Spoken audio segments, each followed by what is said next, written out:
Getting things done needn't be the measure of us.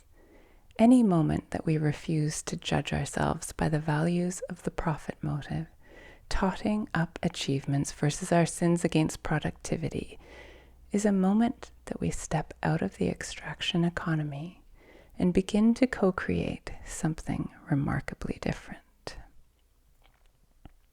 As fleeting as these moments may be, of feeling we are enough, not here to be improved, nor that time must be seized, not wasted, and itself extracted from.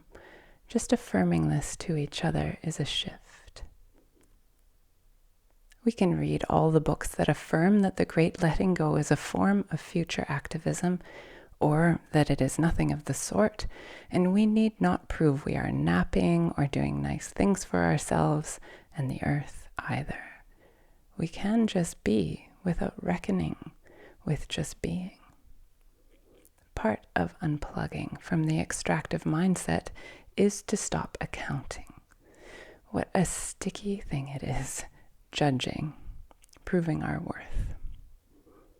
Nevertheless, there are the things at the end of the day, perhaps less than I think, which feel like the really important bits to show up for.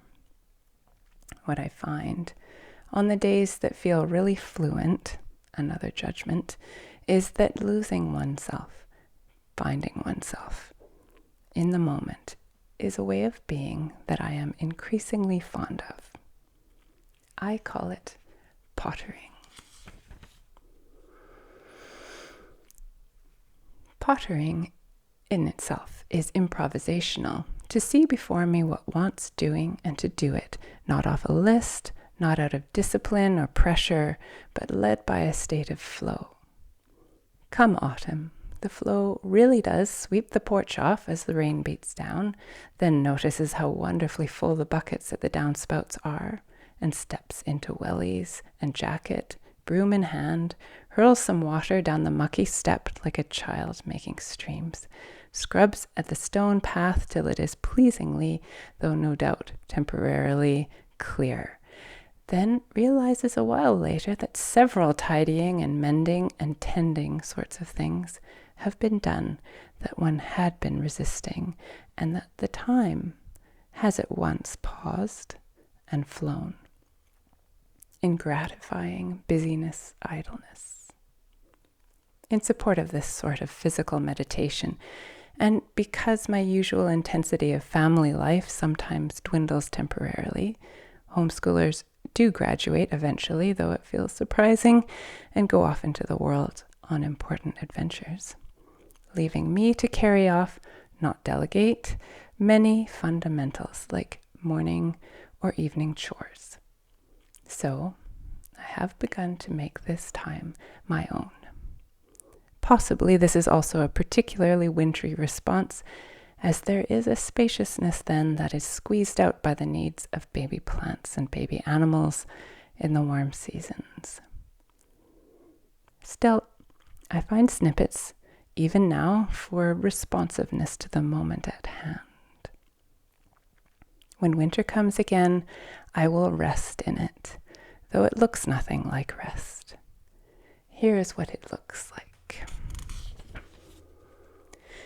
In my morning state, still a little blurry from the dreaming world and from my scribbling over tea, after I stretch middling age out of my bones a little, I think to myself, I know I shall be trudging from the duck house to the hen house to the goose house, then up to the barn to see the goats beside the studio, and back again to the farmhouse by way of the potager and the woodpile. And I will think, flat file, or hand drill, or folding saw, or all three. Then I might fetch them. Luckily, my past self is getting more attentive to collecting tools in their home more often than not, so my future self can be more present. On the way to my boots and coat. Then, in another of those stolen morning moments when no one really wants me yet, I might cut that new homemade screen door on the barn where the catch stuck, and screw in a loose latch while I'm about it, then get rather absorbed in swapping the Dutch doors that never were quite right these 5 years, yet never seemed a priority, and certainly aren't now. But priority is not the rule of this moment. No, it is simple pleasure in tending that is leading me along. And maybe while I gather eggs, it seems a fine time for that swollen cedar shake to be filed down, though it is raining on my face while I'm having a go. And when the nest box drops closed freely, it's rather good, isn't it?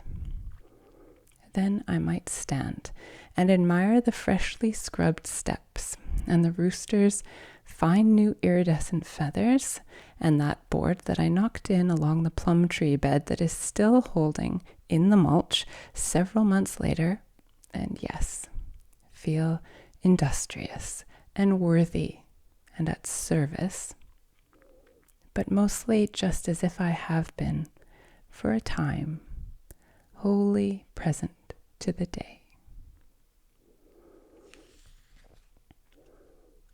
I'm Elisa Rathje at Apple Turnover, and this is the Journal of Small Work.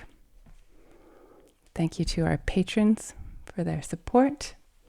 Look out for our farmhouse tour on the second Saturday of the month. We had one today. We'll have another one soon. And you can check out appleturnover.tv for more information. Thanks for listening.